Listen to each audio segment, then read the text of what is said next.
Hello, Bacho. Let's read this question. And the question says, when the elements lithium, beryllium, boron are arranged in order of increasing ionization energy, what is the correct order? Option A, lithium, boron, beryllium. Option B, boron, beryllium, lithium. Option C, beryllium, lithium, boron. Option D, lithium beryllium boron.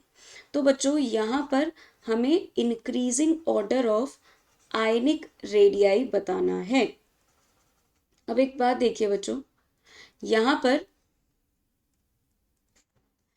पर बच्चों ionization energy जो है हमारा की concept है कि ionization energy होता क्या है. पहले तो यही जान ले हम, that what is ionization energy.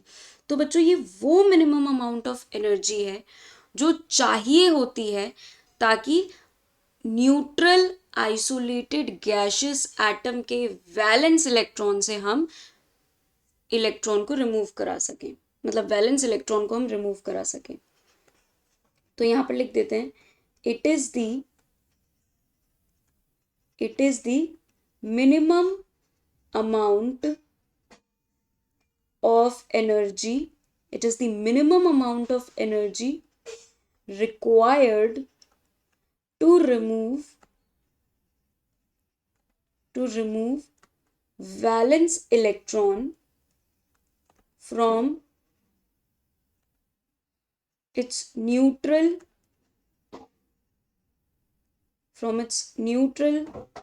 isolated gaseous atom,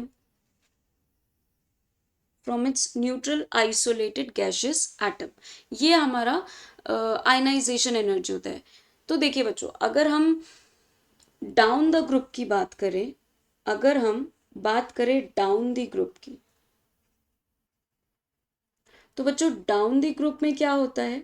down the group में एटॉमिक साइज जो है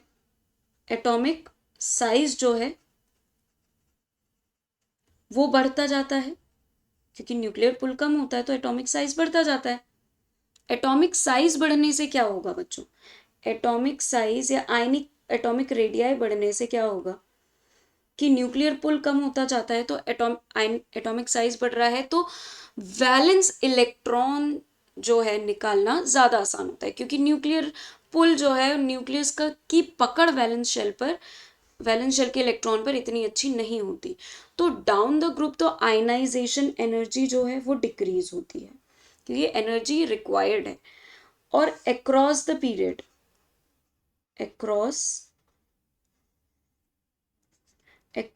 पीरियड क्या होता है बच्चों कि एटॉमिक साइज या एटॉमिक रेडियाई जो है, एटॉमिक साइज या फिर कह लें एटॉमिक रेडियस जो है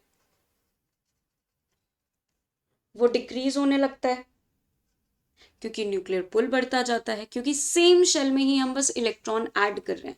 डाउन द ग्रुप में क्या हो रहा था? नंबर ऑफ शेल्स बढ़ रहे थे, बट यहाँ पे शेल्स सेम है बट नंबर ऑफ इलेक्ट्रॉन्स बढ़ते जा रहे थे, एटॉमिक रेडियाई डिक्रीज होगा.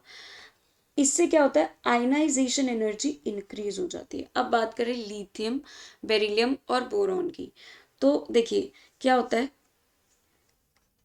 सेकेंड पीरियड की अगर बात करें तो सबसे पहले आता है लिथियम, फिर बेरिलियम और फिर बोरॉन.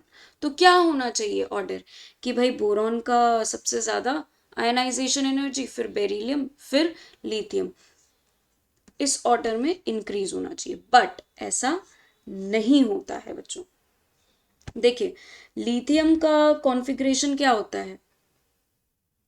1s2 2s1. बेरिलियम का क्या होता है? 1s2 2s2. और बोरॉन का क्या होता है बच्चों?